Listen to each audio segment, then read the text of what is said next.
एक मित्र ने पूछा है कि जो होश के बारे में कहा गया है वो हम अपने कामकाज में, ऑफिस में, दुकान में कार्य करते समय कैसे आचरण में लाएं। होश में रहने पर ध्यान जाए तो काम कैसे हो। काम में होते हुए होश का क्या स्थान और साधना हो सकती है। 2-3 बातें ख्याल में लेनी चाहिए। एक, होश कोई अलग प्रक्रिया नहीं है। आप भोजन कर रहे हैं तो होश कोई अलग प्रक्रिया नहीं है कि भोजन करने में बाधा डाले। जैसे मैं आपसे कहूं कि भोजन करें और दौड़ें, तो दोनों में से एक ही हो सकेगा, दौड़ना या भोजन करना। आपसे मैं कहूं कि दफ्तर जाएं तब सोएं, तो दोनों एक ही हो सकेगा, सोएं या दफ्तर जाएं। होश कोई प्रतियोगी प्रक्रिया नहीं है। भोजन कर सकते हैं होश रखते हुए या बेहोशी में। होश भोजन की करने में बाधा नहीं बनेगा। होश का अर्थ इतना ही है कि भोजन करते समय मन कहीं और ना जाए, भोजन करने में ही हो। मन कहीं और चला जाए तो भोजन बेहोश हो जाएगा। आप भोजन कर रहे हैं और मन दफ्तर में चला गया है। शरीर भोजन की टेबल पर, मन दफ्तर में है, तो ना तो दफ्तर में हैं आप क्योंकि वहां आप हैं नहीं, और ना भोजन की टेबल पर हैं आप क्योंकि मन वहां नहीं रहा। तो वो जो भोजन कर रहे हैं वो बेहोश है, आपके बिना हो रहा है। इस बेहोशी को तोड़ने की प्रक्रिया है होश। भोजन करते वक्त मन भोजन में ही हो, कहीं और ना जाए। सारा जगत जैसे मिट गया, सिर्फ ये छोटा सा काम भोजन करने का रह गया। पूरी चेतना इसके सामने है। एक कौर भी आप बनाते हैं, उठाते हैं, मुंह में ले जाते हैं, चबाते हैं, तो ये सारा होश पूर्वक हो रहा है। आपका सारा ध्यान भोजन करने में ही है। इस फर्क को आप ठीक से समझ लें। अगर मैं आपसे कहूं कि भोजन करते वक्त राम राम जपें, तो 2 क्रियाएं हो जाएंगी। राम राम जपेंगे तो भोजन से ध्यान हटेगा, भोजन पर ध्यान लाएंगे तो राम राम का ध्यान टूटेगा। मैं आपको कहीं और ध्यान ले जाने को नहीं कह रहा हूं, जो आप कर रहे हैं उसको ही ध्यान बना लें। इससे आपके किसी काम में बाधा नहीं पड़ेगी, बल्कि सहयोग बनेगा। क्योंकि जितने ध्यानपूर्वक काम किया जाए उतना कुशल हो जाता है। काम की कुशलता ध्यान पर निर्भर है। अगर आप अपने दफ्तर में ध्यानपूर्वक कर रहे हैं, जो भी कर रहे हैं, तो आपकी कुशलता बढ़ेगी, क्षमता बढ़ेगी, काम की मात्रा बढ़ेगी, और आप थकेंगे नहीं, और आपकी शक्ति बचेगी, और आप दफ्तर से भी ऐसे वापस लौटेंगे जैसे ताजे लौट रहे हैं। क्योंकि जब शरीर कुछ और करता है, मन कुछ और करता है, तो दोनों के बीच तनाव पैदा होता है। वही तनाव थकान है। आप होते हैं दफ्तर में, मन होता है सिनेमा गृह में, आप होते हैं सिनेमा में, मन होता है घर पर। तो मन और शरीर के बीच जो फासला है, वो तनाव ही आपको थकाता है और तोड़ता है। जब आप जहां होते हैं वही मन होता है। इसलिए आप देखें, जब आप कोई खेल खेल रहे होते हैं तो आप ताजे होकर लौटते हैं। खेल में शक्ति लगती है, लेकिन खेल के बाद आप ताजे होकर लौटते हैं। बड़ी उल्टी बात मालूम पड़ती। आप बैडमिंटन खेल रहे हैं कि आप कबड्डी खेल रहे हैं या कुछ भी, या बच्चों के साथ बगीचे में दौड़ रहे हैं, शक्ति व्यय हो रही है, लेकिन इस दौड़ने के बाद आप ताजे होते हैं। और यही काम अगर आपको करना पड़े तो आप थकते हैं।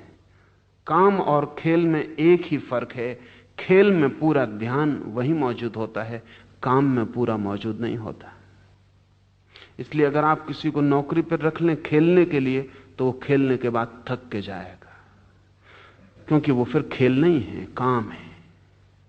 और जो होशियार हैं वे अपने काम को भी खेल बना लेते हैं। खेल का मतलब यह है कि आप जो भी कर रहे हैं, इतने ध्यान, इतनी तल्लीनता, इतने आनंद से डूब के कर रहे हैं कि उस करने के बाहर कोई संसार नहीं बचा है। आप इस करने के बाहर ज्यादा ताजे, सशक्त लौटेंगे और कुशलता बढ़ जाएगी। जो भी हम ध्यान से करते हैं उसकी कुशलता बढ़ जाती है।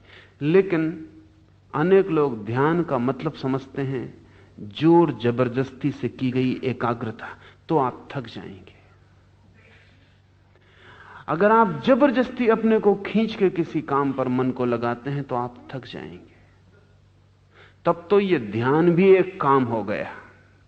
जो भी जबरदस्ती किया जाता है वो काम हो जाता है। ध्यान को भी आनंद समझें, इसको भी बेचैनी मत बनाएं। यह आपके सिर पे एक बोझ ना हो जाए कि मुझे ध्यान पूर्वक ही काम करना है। इसको चेष्टा और प्रयत्न का बोझ ना दें, हल्के हल्के इसे विकसित होने दें, इसको सहारा दें। जब भी ख्याल आ जाए तो होश पूर्वक करें, भूल जाए तो चिंता ना लें। जब ख्याल आ जाए फिर होश पूर्वक करने लगें। अगर आपने तय किया कि अब मैं काम अपना होश पूर्वक करूंगा तो आप कर पाएंगे आज ही, ऐसा नहीं है, वर्षों लग जाएंगे। क्षण भर भी होश रखना मुश्किल है। तय करेंगे कि होश पूर्वक चलूंगा, 2 कदम नहीं उठा पाएंगे और होश कहीं और चला जाएगा, कदम कहीं और चलने लगेंगे। उससे चिंतित ना हो, पश्चाताप ना करें। लाखों लाखों जीवन की आदत है बेहोशी की, इसलिए दुखी होने का कोई कारण नहीं है। हमने ही साधा है बेहोशी को, इसलिए किससे शिकायत करने जाएं। और परेशान होने से कुछ हल नहीं होता। जैसे ही ख्याल आ जाए कि पैर बेहोशी में चलने लगे, मेरा ध्यान कहीं और चला गया था, आनंद पूर्वक फिर ध्यान को ले आएं। इसको पश्चाताप ना बनाएं, इससे मन में दुखी ना हो, इससे पीड़ित ना हो, इससे ऐसा ना समझें कि ये अपने से ना होगा, ये भी ना समझें कि मैं तो बहुत दीनहीन हूं, कमजोर हूं, मुझसे होने वाला नहीं है, होता होगा महावीर से, अपने बस की बात नहीं है। बिल्कुल ना सोचें। महावीर भी शुरू करते हैं तो ऐसा ही होगा, कोई भी शुरू करता है तो ऐसा ही होता है। महावीर इस यात्रा का अंत है, प्रारंभ पर वे भी आप जैसे हैं। अंत आपको दिखाई पड़ा है, महावीर के प्रारंभ का आपको कोई पता नहीं है। प्रारंभ में सभी के पैर डगमगाते हैं। छोटा बच्चा चलना शुरू करता है, अगर वो आपको देख ले चलता हुआ और सोचे कि ये अपने से ना होगा। आप भी ऐसे ही चले थे, आपने भी ऐसे ही कदम उठाए थे और गिरे थे, और 2 कदम उठाने के बाद बच्चा फिर चारों हाथ पैर से चलने लगता है, सोच के कि ये अपने बस की बात नहीं। यह भूल ही जाता है कि 2 कदम से चलना था, फिर चारों से घिसटने लगता है। ठीक प्रमाद को तोड़ने में भी ऐसा ही होगा। 2 कदम आप होश में चलेंगे, फिर अचानक 4 हाथ पैर से बेहोशी में चलने लगेंगे। जैसे ही होश आ जाए फिर खड़े हो जाएं। चिंता मत लें इसकी कि बीच में होश क्यों खो गया। इस चिंता में समय और शक्ति खराब ना करें, तत्काल होश को फिर साधने लगे। अगर 24 घंटे में 24 क्षण भी होश सध जाए तो आप महावीर हो जाएंगे। काफी है, इतना भी बहुत है। इससे ज्यादा की आशा मत रखें, अपेक्षा भी मत करें। 24 घंटे में अगर 24 क्षणों को भी होश आ जाए तो बहुत है। धीरे धीरे क्षमता बढ़ती जाएगी। और वो जो बच्चा आज सोच रहा है कि अपने बस के बाहर है 2 पैर से चलना, एक दिन वो 2 पैर से चलेगा और कोई प्रयत्न नहीं करना पड़ेगा, कोई प्रयास नहीं रह जाएगा। तो ये ध्यान रख लें, ध्यान को काम नहीं बना लेना है। नहीं तो बहुत से धार्मिक लोग ध्यान को ऐसा काम बना लेते हैं कि उनके सिर पे पत्थर रखा है। उसकी वजह से उनका क्रोध बढ़ जाता है, क्योंकि जिससे भी बाधा पड़ जाती है उस पर वो क्रोधी हो जाते हैं। जो काम में उनका ध्यान नहीं टिकता वो उस काम को छोड़ के भागना चाहते हैं। जिनके कारण असुविधा होती है उनका त्याग करना चाहते हैं। ये सब क्रोध है। इस क्रोध से कोई हल नहीं होगा। साधक को चाहिए धैर्य, और तब दुकान भी जंगल जैसी सहयोगी हो जाती है। साधक को चाहिए अनंत प्रतीक्षा, और तब घर भी किसी भी आश्रम से महत्वपूर्ण हो जाता है। निर्भर करता है आपके भीतर के धैर्य, प्रतीक्षा और सतत सहज प्रयास पर।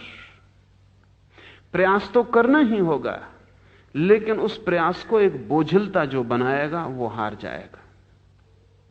जीवन में जो भी महत्वपूर्ण है वो प्रतीक्षा से, सहजता से, बिना बोझ बनाए प्रयास से उपलब्ध होता है।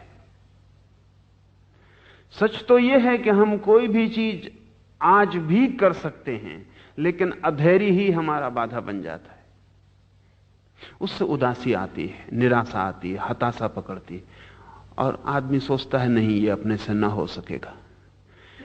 ये जो बार बार हताशा पकड़ती है, ये अहंकार का लक्षण है।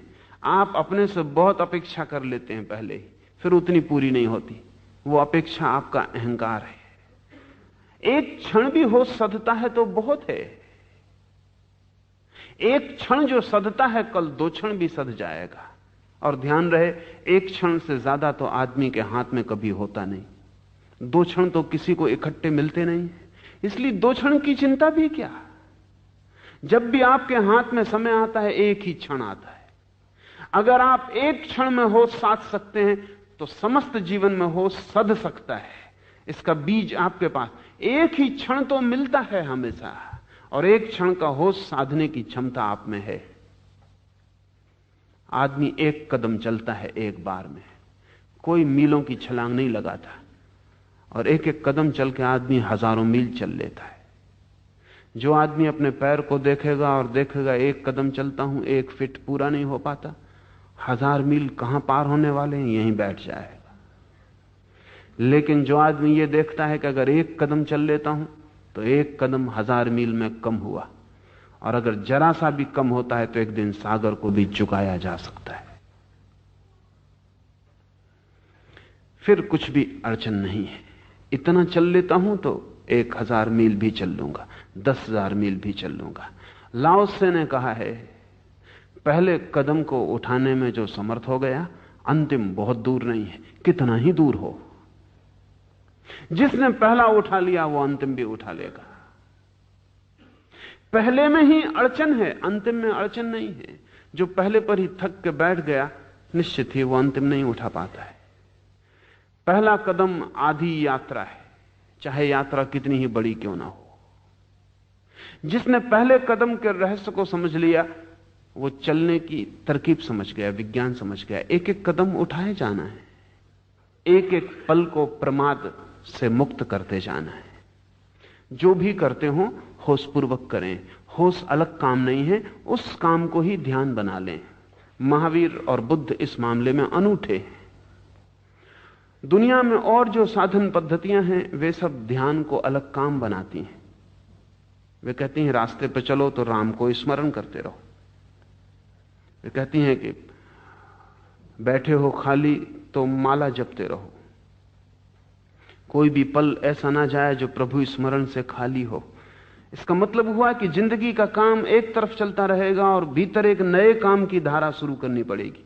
महावीर और बुद्ध इस मामले में बहुत भिन्न हैं। वो कहते हैं ये 2 भेद करने से तनाव पैदा हो, अड़चन होगी। मेरे पास एक सैनिक को लाया गया था। सैनिक था, सैनिक के ढंग का उसका अनुशासन था मन का।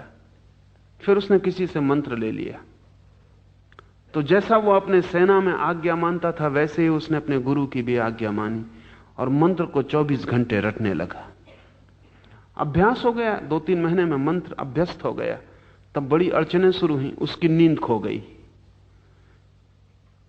क्योंकि वो मंत्र को जपता ही रहता। धीरे धीरे नींद मुश्किल हो गई, क्योंकि मंत्र चले तो नींद कैसे चले। फिर धीरे धीरे रास्ते पे चलते वक्त उसे भ्रम पैदा होने लगे। कार का हॉर्न बज रहा है, उसे सुनाई ना पड़े, क्योंकि वहां भीतर मंत्र चल रहा है। वो इतना एकाग्र होकर मंत्र सुनने लगा कि कार का हॉर्न कैसे सुनाई पड़े। उसकी मिलिट्री में उसका कैप्टन आज्ञा दे रहा है बाएं घूम जाओ, वो खड़ा ही रहे। उस भीतर तो वो कुछ और कर रहा है। उसे मेरे पास लाए। मैंने पूछा कि तुम क्या कर रहे हो, इसमें तुम पागल हो जाओगे। उसने कहा अब तो कोई उपाय नहीं है, अब तो मैं ना भी जपूं राम राम, भीतर का मंत्र ना भी जपूं तो भी चलता रहता है। मैं अगर उसे छोड़ भी दूं तो मेरा मामला नहीं है। अब उसने मुझे पकड़ लिया है, मैं खाली भी बैठ जाऊं तो कोई फर्क नहीं पड़ता, मंत्र चलता है। इस तरह की कोई भी साधना पद्धति जीवन में उपद्रव पैदा कर सकती है, क्योंकि जीवन की एक धारा है और एक नई धारा आप पैदा कर लेते हैं। जीवन ही काफी बोझिल है और एक नई धारा तनाव पैदा करेगी। और अगर इन दोनों धाराओं में विरोध है तो आप अड़चन में पड़ जाएंगे। महावीर और बुद्ध अलग धारा पैदा करने के पक्ष में नहीं है। वो कहते हैं जीवन की जो धारा है इसी धारा पर ध्यान को लगाओ, इसमें भेद मत पैदा करो, द्वैत पैदा मत करो। ध्यान ही चाहिए ना, तो राम राम पर ध्यान रखते हो, क्या सवाल हुआ? श्वास चलती इसी पर ध्यान रख लो। ध्यान ही बढ़ाना है तो एक मंत्र पर ध्यान बढ़ाते हो, पैर चल रहे हैं यह भी मंत्र है, इसी पर ध्यान को कर लो। भीतर कुछ गुनगुनाओगे उस पर ध्यान करना है, बाजार पूरा गुनगुना रहा है, चारों तरफ शोरगुल हो रहा है, इसी पर ध्यान कर लो। ध्यान को अलग क्रिया मत बनाओ, विपरीत क्रिया मत बनाओ। जो चल रहा है, मौजूद है, उसको ही ध्यान का ऑब्जेक्ट, उसको ही ध्यान का विषय बना लो। और तब इस अर्थों में महावीर की पद्धति जीवन विरोधी नहीं है और जीवन में कोई अड़चन खड़ी नहीं करती। महावीर ने सीधी सी बात कही, चलो तो होश पूर्वक, बैठो तो होश पूर्वक, उठो तो होश पूर्वक, भोजन करो तो होश पूर्वक। जो भी तुम कर रहे हो जीवन की क्षुद्रतम क्रिया, उसको भी होश पूर्वक किए चले जाओ। क्रिया में बाधा ना पड़ेगी, क्रिया में कुशलता बढ़ेगी और होश भी साथ साथ विकसित होता चला जाएगा। एक दिन तुम पाओगे सारा जीवन होश का एक दीप स्तंभ बन गया, तुम्हारे भीतर सब होशपूर्ण हो गया है।